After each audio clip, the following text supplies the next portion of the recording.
I'm Jennifer Mathews, as I was introduced. I'm currently serving as the interim dean here in the School of Pharmacy for assessment. And one of the things we're really excited to be talking to you about today is the use of peer instructors to generate these formative assessments. And one of the things that we struggle with is giving students an opportunity to guide their own learning. And so these tutoring quizzes are a scenario where students can guide their own learning, but we can also give some benefit to our peer instructors. And presenting with me is Mindy Lull.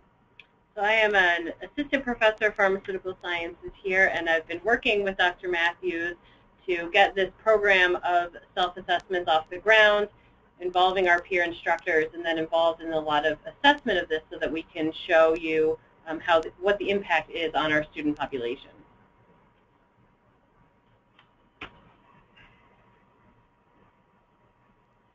So the learning objectives that we'll go over for the session, we'll talk to you a little bit about our experiences, so some of the advantages and challenges we've seen with using online quizzes that are prepared by peer tutors.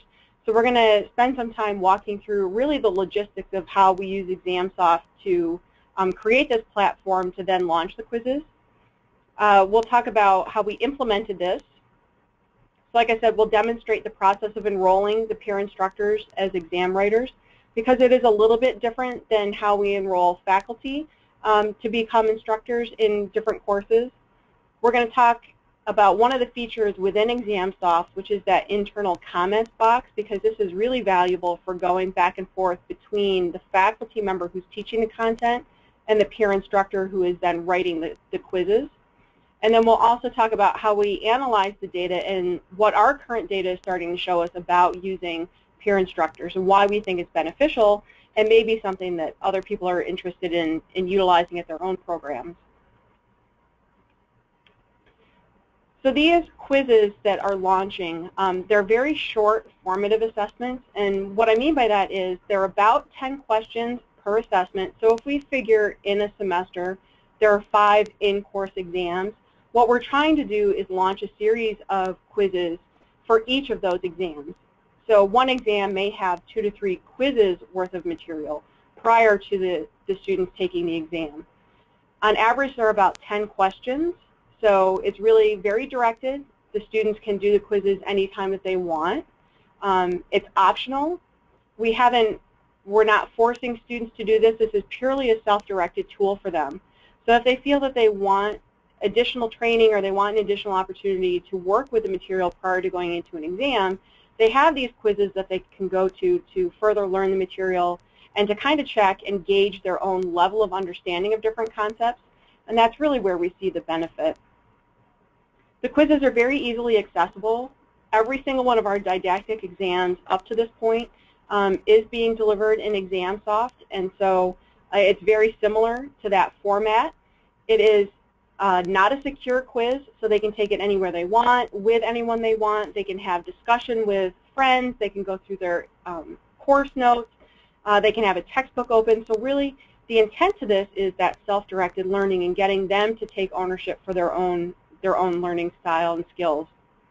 And then at the end, so once they've taken the quiz, they're provided with rationales. So that is a feature that we do enable within ExamSoft, so that once they take the quiz, they get immediate feedback on how they performed and why they may have missed the question that they missed. So they can go through the tutor's rationale for why each of the answers was correct and why the other answers were incorrect. So again, it's that immediate feedback which is beneficial in a self-assessment.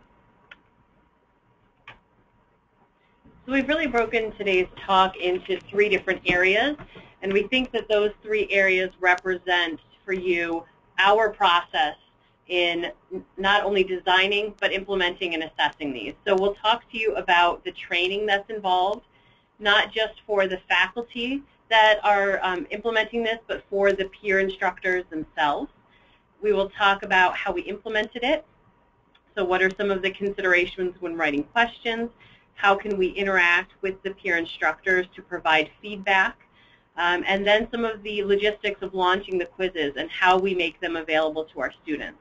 And then we'll wrap it up by talking about how we assess that. So really that falls into 2 categories as well. So its utility, how often was it used by how many students, And then did it impact them? And we wanted to see if these quizzes impacted the students taking the quiz, but also if it created a more valuable learning experience for the peer instructors that were involved in the process. But before we take you through that, we wanted to just give you some of the recent or more recent evidence related to the use of both self-assessments and peer instructors in the learning process.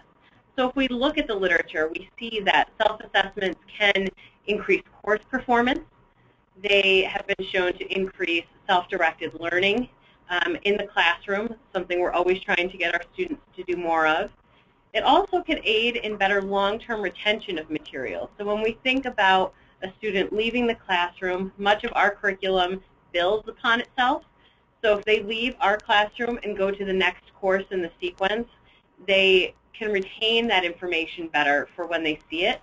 It also has been shown to help them with retention after they even graduate. And once they become, in our case, practicing pharmacists, self-directed learning and self-assessments can help improve their overall learning through the process.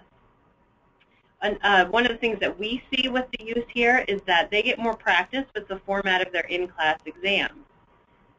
Especially when we have our first-year students, they're just learning how to use ExamSoft, and they get a bit of anxiety about how it's going to go once they get in the classroom. Even when we see our second and third-year students, they still can sometimes have test anxiety because they don't know exactly what to expect.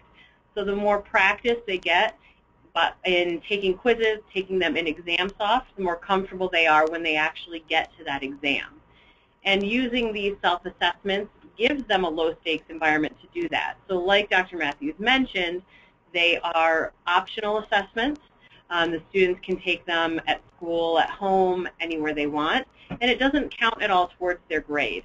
And as we'll show later, despite the fact that it's completely optional, they're heavily utilized and the students really enjoy having them. It also provides continuous feedback for them. So they can not only review the exam or the quiz, the questions and the rationale, but they can track their performance on these over time. Utilizing peer instructors in this process was another kind of innovative way that we've designed this program, because we know that if the faculty had to write these assessments themselves, it would be quite time consuming.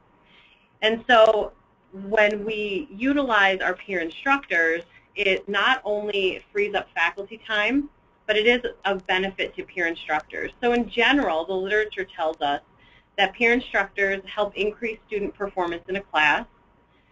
We sometimes see that peer instructors, they've just gone through the same experience, so when the students need help, they may feel more comfortable approaching a peer instructor. Peer instructors will benefit from the review of the material. So in our system, we utilize peer instructors that are a year ahead in the program. So they just had these courses, and now they get to review that material again. And it's a great teaching experience. A lot of the students that take part in this peer instruction at the Wegmans School of Pharmacy here, they're interested in teaching in the future. And so now they get experience with writing quiz questions, examining the data that results from those quiz questions, as well as, again, reviewing the material. So peer instructors, of course, have been used for a long time. This is what we're showing here, is how we can take advantage of having this extra resource by involving the peer instructors in creating the self-assessments. So we're going to talk a little bit for the next few slides, really kind of about logistics. You know, ExamSoft has been a great tool for us for many different reasons, and this was an innovative way as we were sitting and thinking about, we were trying to actively engage students in the material outside of the classroom, and we had tried a variety of different things. We had tried discussion boards, we had tried incentivizing with gift cards and things like that to get students to actively engage with each other and to be thinking about the course material outside of just the normal class time. And we were really struggling to find a format that they really enjoyed and that they were utilizing very frequently. And so after a few discussions, we had decided that maybe one of the things that we could do was to really start to utilize our peer tutors in a better manner. So up to this point, I will say that the peer tutors, up to about last year or maybe the year before, they were available for the students, and they were doing review sessions, and they had office hours, but the students who were enrolled in the class really weren't using their peer instructors, so we wanted to give them a further benefit also. So we're going to talk a little bit about some of that training with the infrastructure and how we enroll the peer tutors. So the first thing is we have required that for any of our tutoring courses, and that's what we call them in ExamSoft, that there are separate question files, separate assessments, and separate courses. The reason that we do this is because the peer instructors aren't mapping to any of our curricular outcomes. The reason that we think that is important is because really we don't want to interfere with the longitudinal data that we're trying to collect on the students across their didactic curriculum, but at the same time we wanted to give them this additional exposure. So the way that we decided to do that was to not map the quiz questions, so they are purely just practice, and as Dr. Lull mentioned, completely voluntary and not worth anything in the course grade. So what you can see on the screen is, again, it does require separate folders, so you can see that both the questions and assessments for us are coming up in what we call these tutoring folders.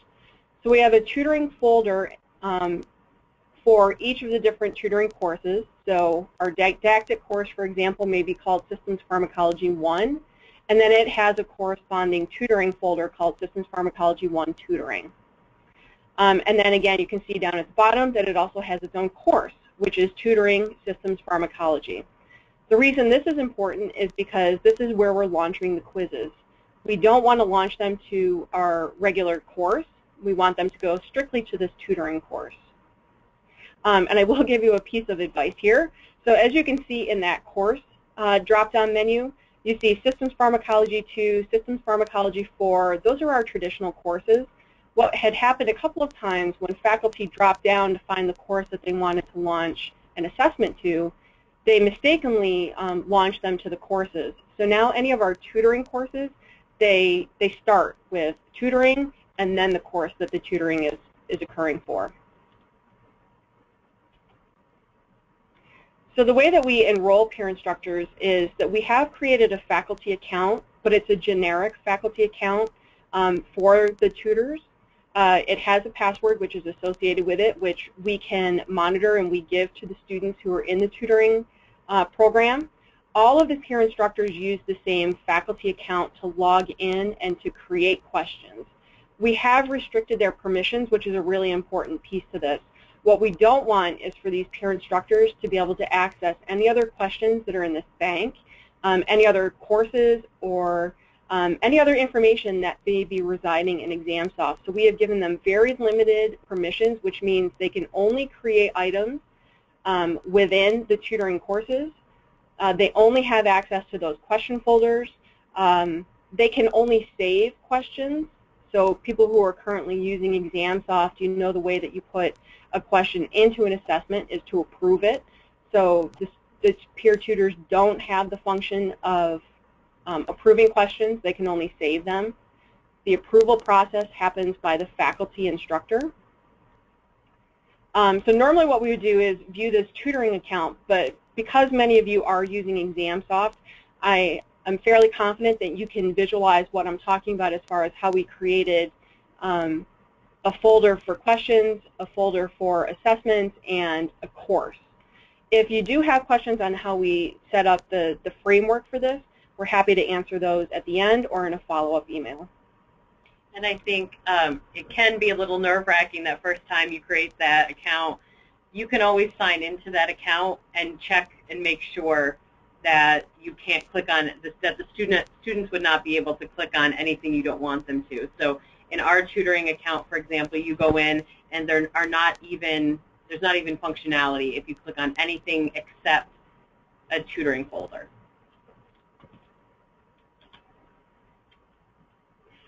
So ahead of all of this, one of the things that we spend a lot of time, once we've created that infrastructure within ExamSoft for how the questions are going to be generated and how we're going to create the assessments, one of the important features to this, again, is the training of the peer tutors.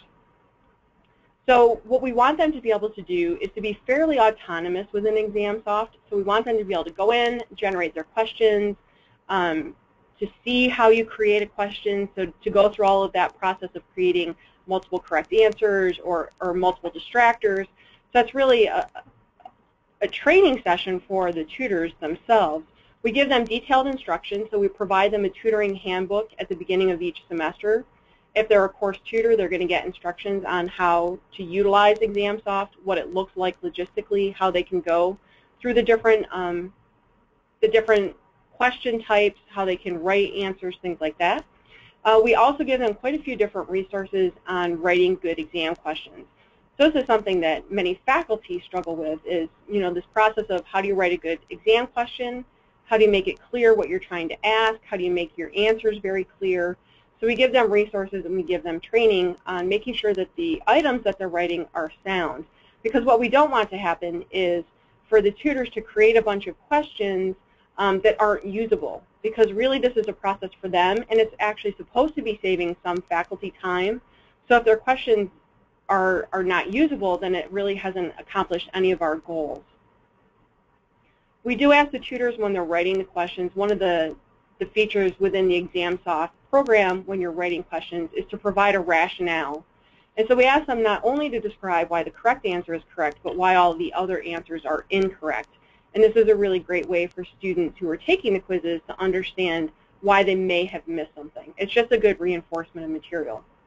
The other thing that we do is we limit the question types, because really what we all want to be able to happen is once a quiz has been launched to the students, I want them to be able to take the quiz and get immediate feedback on that. And so that's an option that we enable within ExamSoft, that they get that immediate feedback and review.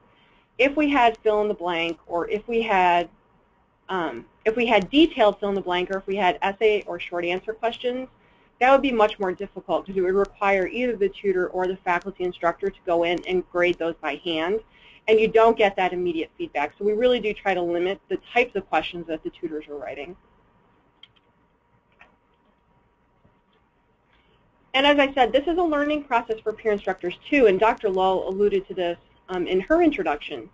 So many of our peer instructors, so we're in a pharmacy program, and pharmacy has become a much more competitive arena as far as finding jobs, and so we have many more students who are going into residencies. And to get into these residencies has become increasingly competitive. And one of the things that sets students apart is having this academic experience. So being able to talk about what they did as a peer instructor. So not just grading somebody else's papers, but the notion of they're creating assessments, they're creating rationales, they're doing review sessions, they're really actively engaging with this material, and it's something that they can talk about on those residency interviews. And I think no matter what type of program you're in, it's just an additional level of involvement for these peer instructors to be able to really talk about that experience. So what you can see here is the internal comments box and the rationale box, which would appear as you're generating questions within ExamSoft. So you can see that the tutor has put in a rationale. So as the students engage with this quiz, they get to the end and they do a secure review. What will come up is the rationale for these questions, and so again, they can see why they missed something or why an answer may have been incorrect. The other thing that you see is that internal comments box. What we want to be happening is for the tutors to be generating their quiz questions. The faculty mentor will then go in and look at the question and make some potential suggestions for revision. But what we want is for the student, the peer tutor, to then go back in and make those revisions. It doesn't do a lot for them if we revise every single one of their questions. They need to understand why something may not have been the best test item. So this internal comments box, which is never shared with students who are taking the quizzes, it really is left internal, is a great place for us to provide that feedback and for the tutoring quizzes, for the tutors to see, what was a mistake that I made, or how could I improve that test item, and then to make those changes. And then once that's happened, they can let us know that the item is ready for further review. So the important thing is that the faculty are ultimately in control. So the tutors will write those quizzes, will provide them feedback in the internal comments box, but then ultimately the faculty is going to go in and have the final review. In that final review process, that is when we approve the items. So the faculty is approving the items, not the peer tutors. The faculty assembles the quizzes, which is a really easy process. So the questions are all there. The tutors indicate what item numbers they are. We quickly generate that 10-question quiz, and then it's the faculty that also launches it to that tutoring course. So we do aim for consistency across the quizzes and the courses. So we do want to make sure that what the tutors are writing is consistent with what the students would see in that course anyway. So if we had peer tutors that were writing all true-false questions, but that's never the way the faculty are going to test in that class, it's not really beneficial. So that's why the faculty have to have some feedback in this and be actively engaged also.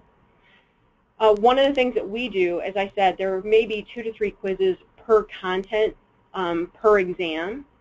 So we will post multiple versions. So the benefit to this is a student can go in, they can take a tutoring quiz, they can just quickly go through it and say, okay, now I know the areas that I'm deficient that I need to go back and study further. And then we launch it a second time, and that second launch is an opportunity for them to determine whether or not they've gone back and studied, they've tried to bone up on some additional material, whether or not that's helped. Like I said, we also do the secure quiz and review. So they do have an opportunity to see why the answer was what it was. All of the passwords, this is an important thing too, because we launch multiple quizzes. So there's about 10 quizzes that are launched in a semester. For us, we use Blackboard. So all of the passwords, both for the quiz and the secure review, are posted on Blackboard. That way the students at any point can go to that and they can see what the passwords are for the quizzes, and they can go ahead and do the quiz. The other thing that we do at the end of the semester is that we relaunch all of the tutoring quizzes. So prior to the final exam, students have an additional opportunity to go back to all 10 of those quizzes and to refresh themselves for a final exam, which will likely have cumulative questions on it. The other thing that you want to do is that you ensure adequate time to access it. So you don't want to launch a quiz one day before the exam material is supposed to be tested. You want to give them time to really do that self-assessment, to take the quiz, to determine their own areas of deficiency, and to give them time to go back and try to relearn something, reassess again, and then go into the exam. So the last thing is really posting the assessment. And so this screen capture shows a lot of the things which I just talked about. So you can see we launched this as a tutoring quiz. You can see this was the 5th quiz. So tutoring quiz 5.1 means this was the 5th quiz, and this was the first launch of the quiz.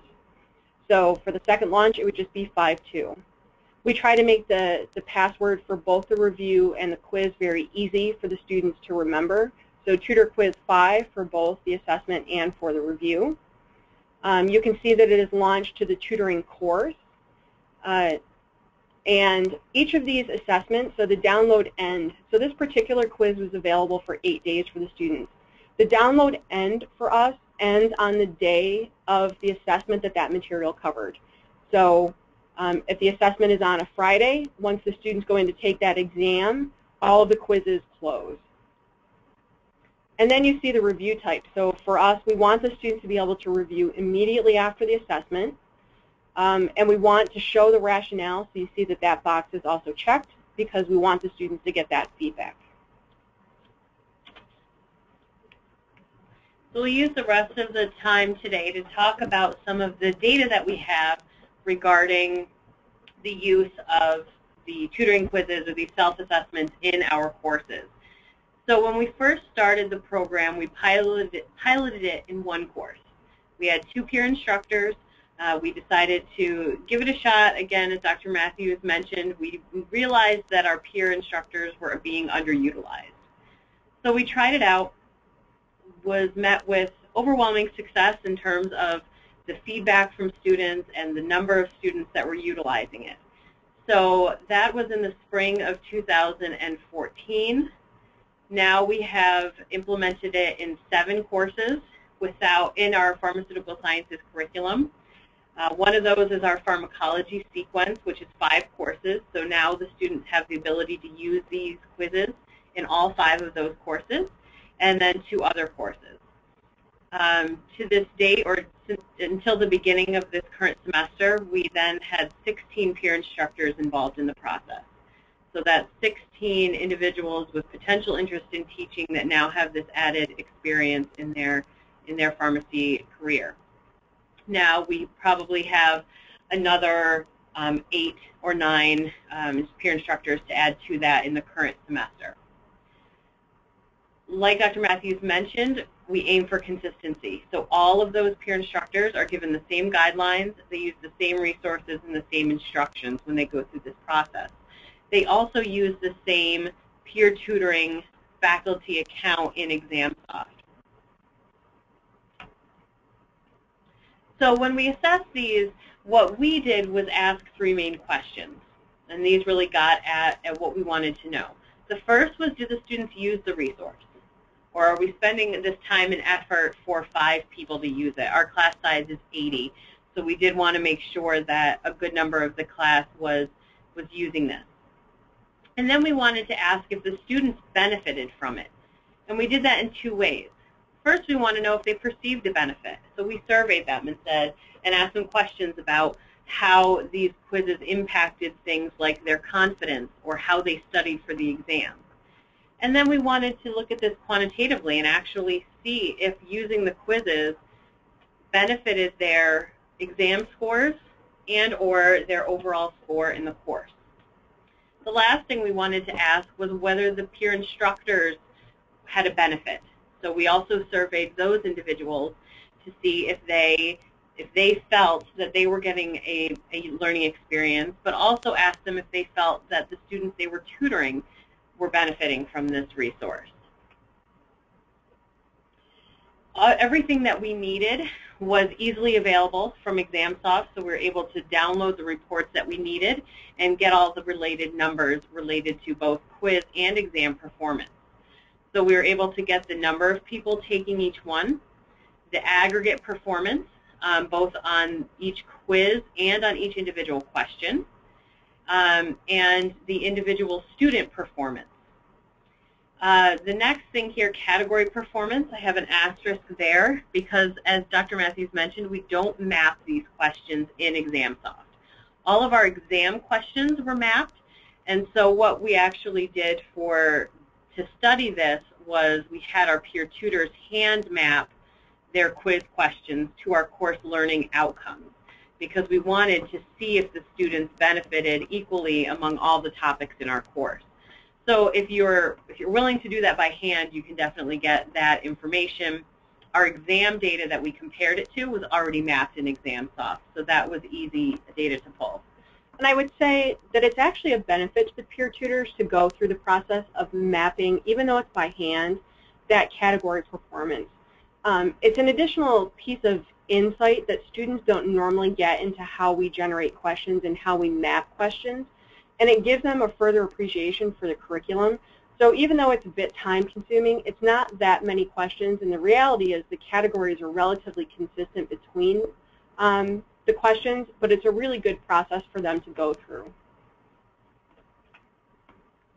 So I'll take you through some of our data related to the use of these assessments. So this is an average here of 6 semesters worth of data in 5 different courses. And we've really seen the utility or the use of these pretty consistent throughout the process. So our number of quizzes per semester has varied from 9 to 12. It usually averages 1 a week, except for the weeks where they already have an exam. That averages out to 2 to 3 quizzes worth of material for every exam in the course. And so they do get multiple opportunities to practice that material. The next thing we can see here is how many students are taking each of these. So as Dr. Mathews mentioned, we launched the quiz twice, so they have 2 attempts. 67% of our course of the students in the course on average are taking the quiz at least once. So we're well over half of the class that are utilizing this. And then the number that take it twice drops off, but we still have 30% of our students that are taking the quiz multiple times for each one of those quizzes. Even though we have about 67, close to 70% of students taking each quiz, 95% of our students have taken at least one. So they may not be consistently taking every quiz. Maybe they're self-selecting the material that is more difficult for them, and so they may only take a handful over the course of a semester. But almost every single one of our students has at least tried taking one quiz. And the average number for all the students is 8.5 in a semester. So 8.5 quizzes out of the 9 to 12 total for our students. So highly utilized. It is.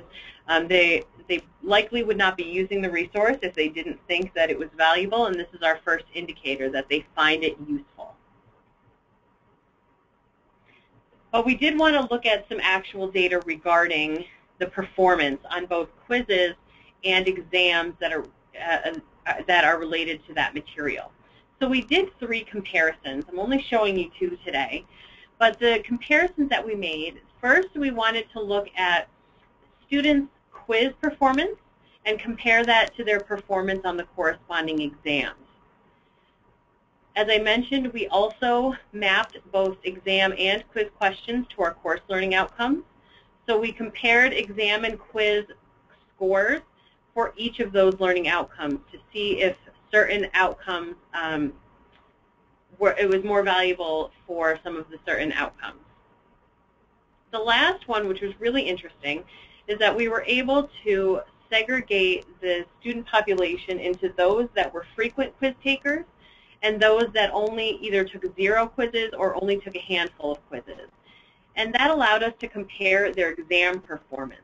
So did the students who frequently took the quizzes, did they end up performing better on exams and end up performing better in the course overall than those who didn't utilize the resource? So that was the third comparison that we made. And so the 2 that I'm showing here are the quiz performance versus the exam performance and the data related to learning outcomes. So the graph on the left, the dark line is showing you the average quiz performance and then the average exam performance. And what you can see is that for the 5 exams that we have in the course, the students have performed better on the exams than they did on the quizzes. And while it's not directly correlated, it does indicate to us that when the students practice with the material on the quiz, they grasp the concepts better when they see that again on the exam. The last data point of that is the semester average. So the average quiz score for the entire semester was about 80%, but the average exam score was about an 87. So they are performing at a higher level on the exams than they do when they take the quizzes. The second graph on the right breaks that data out by learning outcomes.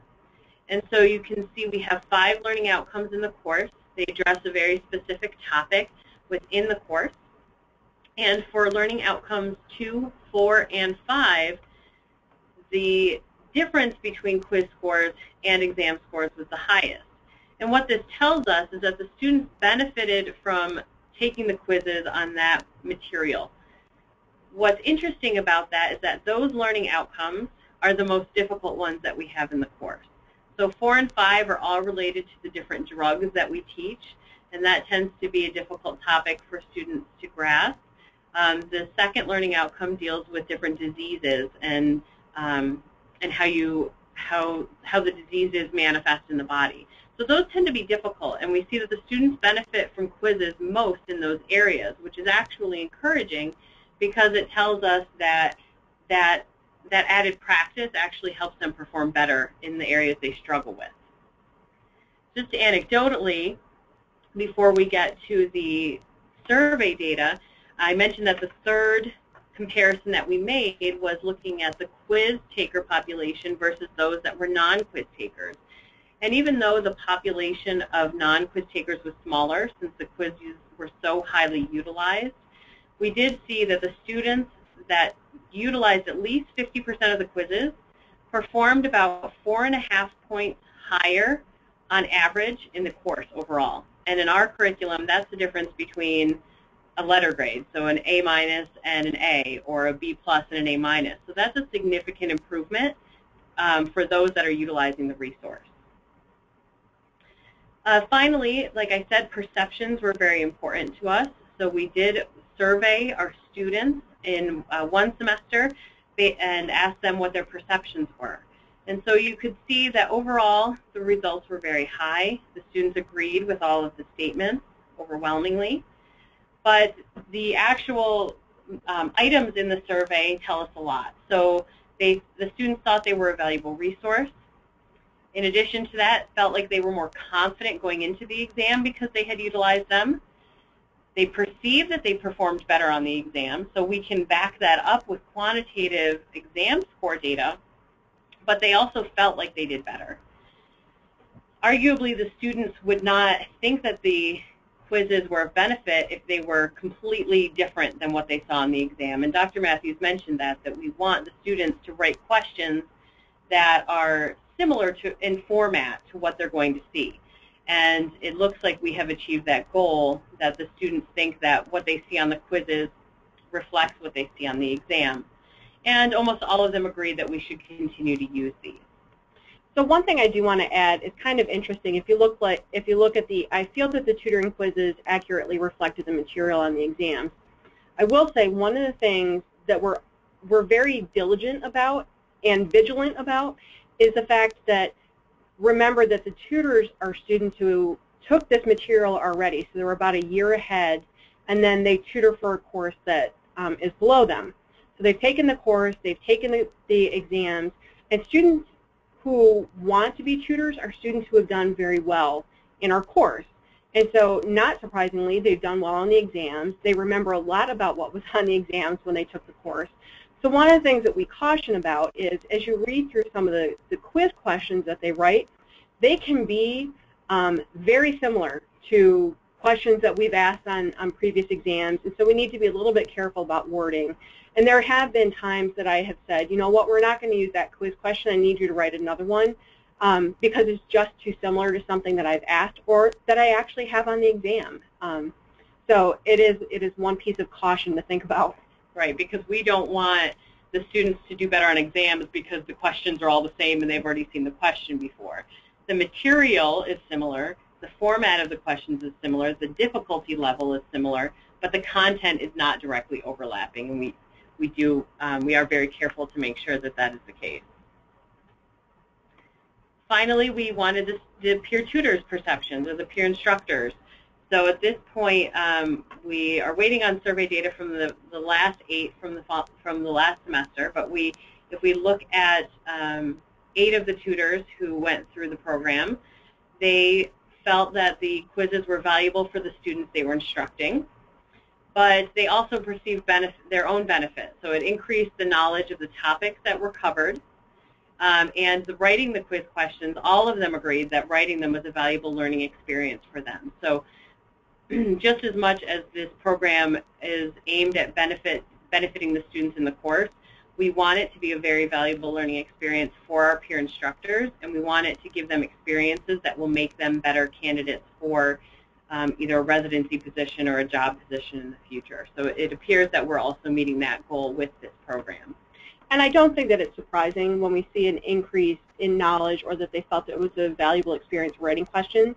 I think anybody who is currently teaching, I think the process of teaching and conveying material often reinforces things and can put pieces together for us, which then you get that light bulb moment of, oh, now I understand why that material all fits together or what you were trying to get at. So it's a really good opportunity for the synthesis of material for our peer tutors. The other nice thing that just popped into my head now was that these students being a year ahead in the program, they also get that extra piece of how what you taught them in this course fits into the next courses, whereas the faculty members might not directly know that. So they also kind of bring this added valuable perspective in emphasizing things that they know will be important in the subsequent courses. And for many of our students, really where the rubber hits the road is when they go out and they do their different experiential learning. So oftentimes, the students who are serving as tutors have had some sort of experiential learning, whether that's introductory or advanced, and so they have the opportunity, again, both Dr. Lull and I teach in the science curriculum. It's great for the peer tutors to come back to the students in those courses to say, this is really important, and they're going to ask you this when you're out in the hospital, or the doctors are going to ask you this, or you're going to be expected to know this, when sometimes they can feel disconnected from the science material and not always see how it fits into the big picture. So really our conclusions, the infrastructure for creating these self-assessments and utilizing peer instructors in that process is very similar to that for the regular in-class assessments you're using. It really only requires a few modifications, and so it's not overly time-consuming or difficult to implement. We have positive feedback from both students and peer instructors that they are benefiting from these self-assessments. That's backed up by our actual quiz and exam performance in the course. And anecdotally, faculty perceive this benefit. So when we wanted to expand this to multiple courses, people were really interested in rolling that out because they had seen how well it was used. And even though it does take a little bit of time, again, it's still much less time than if the faculty member is creating that resource all themselves. And the other thing that I would add here is, so we initially, as we talked about, we had initially rolled this out in just a single course and then started to expand it in subsequent semesters to additional courses. But one of the things that we see now is the students requesting this resource. So if there happens to be a course that doesn't have peer instructors, the students are pushing back on that and saying they really want to have a peer instructor for the course, and they want this opportunity to engage the material in a different way. So I think that we're seeing more and more faculty doing this because of some of the pressure being asserted by the students. So with that, of course, we utilized a lot of the current literature to support what we were talking about today, but we are happy at this point to take any questions from any of the listeners. And thank you for your attention today. Yeah, thank you. Thank you very much, Dr. Mathews and Dr. Lull. We'll open up the floor now to questions. On the right-hand side of your screen, in the GoToWebinar panel, in the questions section, you can type in any questions you have. We already have a few that are coming through now. So we'll just kick it off with this first one here. What are some of your requirements to become a peer instructor? So, and that's a great question. What we want is for the students who are doing this to take it very seriously. So we require them, and it's not an extensive application process, but we require them to apply. And you know, some of the questions that we're trying to get at are, why do you want to be a peer tutor? Have you had previous teaching experience? We ask them to self-identify courses that they've done particularly well in, so to report their grades. And then we ask them to rank what courses they'd be interested in doing. And I think that, you know, it's not a requirement for them to have any previous teaching experience. It's great if they do. In terms of their future goals, if they're planning on pursuing something in academia, we want to give preference to those students, but some students are interested in it purely for the experience, regardless of what their future plans are. So we do want to ensure that they've done well in that course, and we want them to be invested and sincere about the interest and not just trying to get, you know, a credit for their transcript.